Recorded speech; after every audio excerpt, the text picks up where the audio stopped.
Bienvenue à tous sur notre chaîne YouTube. Aujourd'hui, nous allons aborder un sujet fascinant, les combats à mort des hommes du peuple Yanomami pour les femmes. Ce sujet peu commun suscite de nombreuses questions sur les traditions et les relations de cette tribu isolée en Amazonie. Nous allons découvrir ensemble les raisons de ces combats et tenter de comprendre leur signification dans la culture Yanomami. Restez avec nous jusqu'à la fin de la vidéo, car nous partagerons également des images exclusives de ces batailles ancestrales. Et n'oubliez pas de vous abonner à notre chaîne, de liker cette vidéo et de laisser vos commentaires. Alors, êtes-vous prêts à plonger dans l'univers des Yanomami? C'est parti!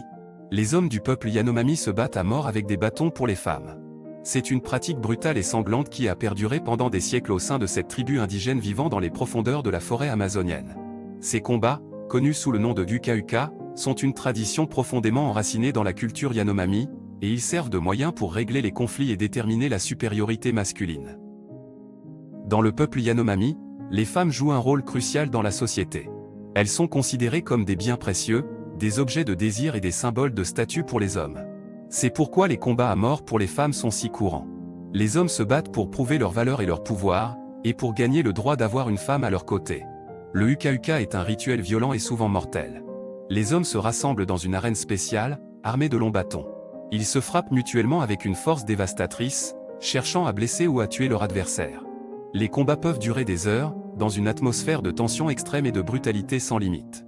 La motivation derrière ces combats réside dans la croyance que seule la force physique détermine la valeur d'un homme. Les Yanomami croient que les hommes forts et puissants sont les plus aptes à protéger leur famille et leur tribu contre les menaces extérieures. Ainsi, les combats à mort pour les femmes deviennent un moyen de sélection naturelle, où seuls les plus forts survivent et se reproduisent. Malgré l'apparente violence de cette pratique, les Yanomami la voient comme un moyen de maintenir l'ordre et l'équilibre au sein de leur société. Les combats servent également à résoudre les différends entre les clans et à établir des alliances. Ils sont perçus comme une expression de virilité et de courage, et ceux qui se distinguent dans l'arène gagnent un statut élevé au sein de la communauté.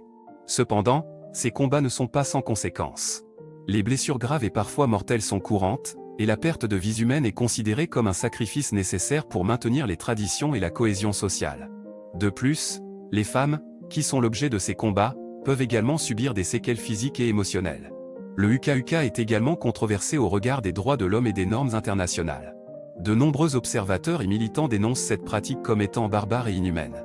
Ils argumentent que la vie humaine doit être préservée et que les femmes ne devraient pas être réduites à des objets de compétition.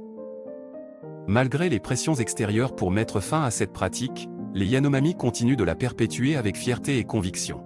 Pour eux, le Uka-Uka est une partie intégrante de leur identité culturelle et de leur mode de vie ancestral. Ils considèrent que ces combats sont essentiels pour maintenir la cohésion et la survie de leur communauté. En fin de compte, les combats à mort pour les femmes chez les Yanomami sont un phénomène unique et complexe.